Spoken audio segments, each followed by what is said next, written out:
Karim. Karim, le match est fini là. Hein? Le débrief à faire. Hein?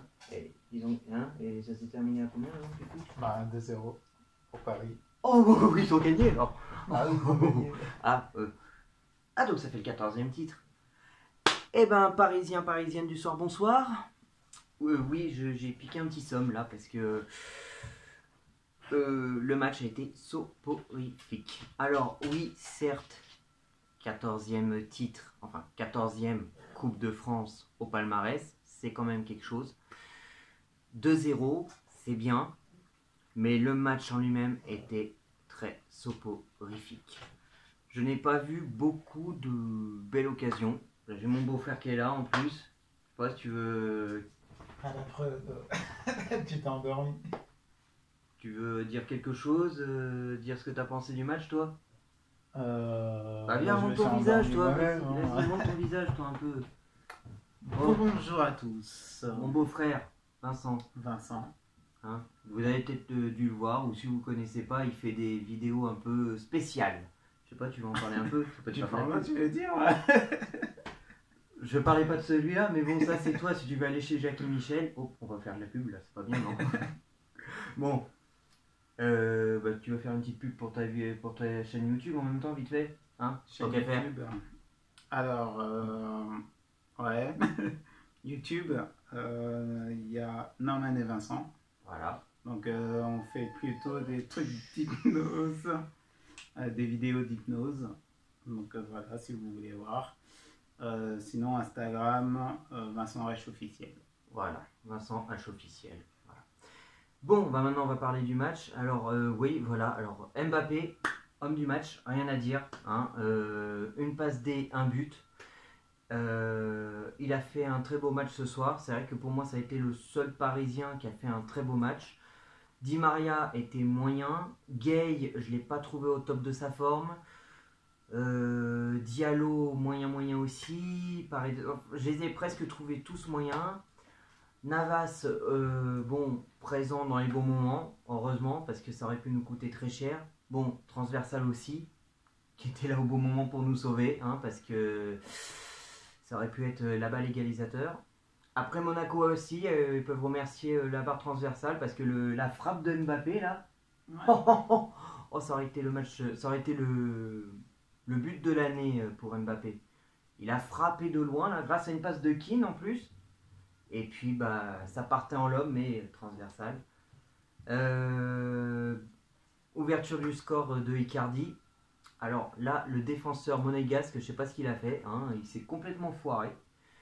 Et récupération. Ouais, voilà. Et Mbappé qui récupère, qui ne veut pas jouer seul. C'est très bien Mbappé. Il ne joue pas seul. Passe à Icardi. Et Icardi qui met le but.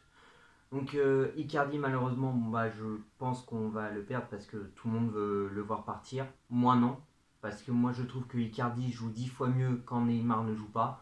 Mbappé et Icardi pour moi auraient pu faire du très bon travail ensemble, mais bon malheureusement, voilà, c'est bientôt la fin de saison. On sait très bien que Icardi à mon avis va vouloir partir, donc voilà. Neymar, bon bah, il n'a pas joué Neymar, donc on va pas parler des absents, hein, comme on dit, les absents ont toujours tort. Alors Mbappé, moi je l'ai trouvé intéressant aussi dans ses jeux parce qu'il a fait des bons dribbles, des bons trucs. Comme je l'ai dit, c'est le seul qui a fait un très beau truc. Keane après en remplaçant Icardi, si lui aussi, Keane a été plutôt pas mal. Il a fait, c'est lui qui donne l'occasion à Mbappé de faire la frappe qui malheureusement touche la transversale. Et puis voilà. Et je crois que c'est Keane aussi qui fait la passe à Mbappé pour le deuxième but. Ouais, c'est Keane. Keane, voilà. Après, on va dire quand Mbappé aime du match, hein, parce que oui, décisif. Une passe D, un but. Et puis même, il a fait un très beau match. Il a été en feu. Donc franchement, là Mbappé, on a vu le vrai Mbappé. De toute façon, depuis quelques temps, on voit le vrai Mbappé qu'on connaît. Et puis bon, maintenant, on ne manque plus qu'à tout faire pour réussir à le faire prolonger. Après, bon, si malheureusement on n'arrive pas à le faire prolonger et qu'il veut partir, bon bah, ce sera merci pour tout Mbappé. Et puis bon bah, bonne route à toi. Hein. Je vais pas non plus le supplier à genoux. Ça reste un bon joueur, mais moi c'est le club avant tout. Voilà. Mis à part ça, voilà, c'est quand même bien. On sauve les meubles. Maintenant, on va croiser les doigts que Lille fasse un faux pas face à Angers et que nous, on gagne contre Brest. Il ne faut surtout pas perdre. Parce que là, le problème, c'est que si on perd contre Brest dimanche et que Monaco gagne, on peut passer 3e. Et là, c'est pas bon du tout. Parce que si c'est pour jouer les barrages de Ligue des Champions, c'est pas intéressant. Donc voilà. Donc le mieux, ce serait de gagner, c'est sûr, et que Lille perde ou fasse match nul. De préférence, que Lille perde. Et que nous, on gagne. Voilà. Et au moins, on sauvera encore plus les meubles si on arrive à être champion. C'est voilà, je croise les doigts, j'espère vraiment que ça se fera parce que voilà, ce serait un beau lot de consolation, quoi. Déjà, on gagne la Coupe de France, c'est bien, ça fait notre 2e trophée avec le trophée des champions. Donc voilà, rien de plus. Je vais faire une petite parenthèse par rapport à la sélection de Benzema. Alors, moi qui a beaucoup été contre Benzema en équipe de France, c'est parce que j'avais mes raisons. Je le trouvais pas. Il est bon, c'est un très bon joueur en Ligue des Champions, il n'y a rien à dire. Au Real de Madrid, il a toujours fait des folies.